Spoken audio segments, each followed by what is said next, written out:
I mean, if you really sort of stick to the ideas in the law of Jante, then you wouldn't allow any entrepreneurs or any sort of individual geniuses or anything to blossom and have success. But obviously what we actually see in Norway today and the other Scandinavian countries is that there is a great deal of entrepreneurship and a great deal of these sort of individuals who do go out there and do new things, do different things. Today, there are over 380 IKEA stores in 48 different countries. And part of the success of the IKEA business is down to the people. It's the way we operate the stores. Today, we have 160,000 people working for IKEA in supply chain, in design, and in our retail operations and distribution. We all think the same way. We're all guided by our Swedish management style. We believe that it is the heritage of our Swedish management style that gives us a competitive advantage. We listen to each other, we work together, we appreciate each other, and for me, that is one of the key elements of why IKEA is successful across the globe. If you work at IKEA, you have to work in the Swedish way. Many friends ask me, what is the Swedish way? Well, let me try and describe that a little bit.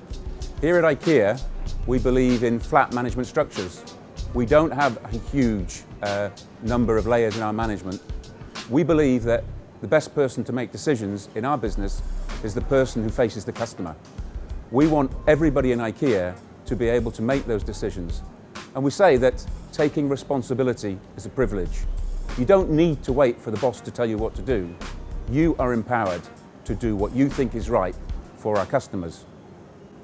Also, back to our Swedish roots, we are very, very keen that we have equal opportunities for both male and female. You'll find that in practically every IKEA operation, we have a gender balance 50-50.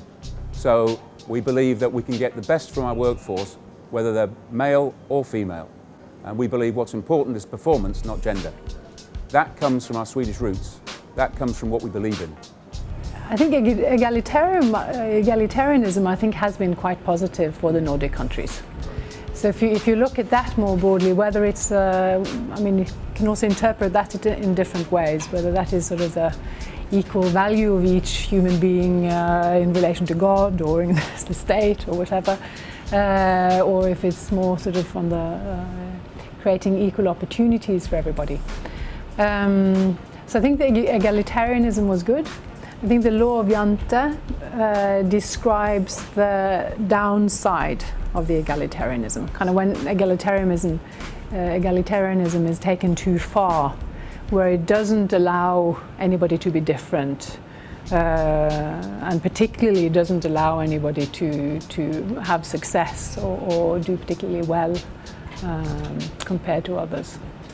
But I think young people in Norway today, they don't let that stop them or hinder them.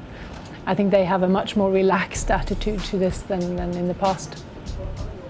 And I think it's also very important that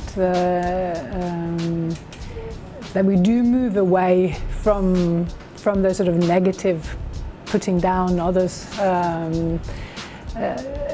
Because Norway is also now a country with very many immigrants and also children and grandchildren of people who immigrated to Norway.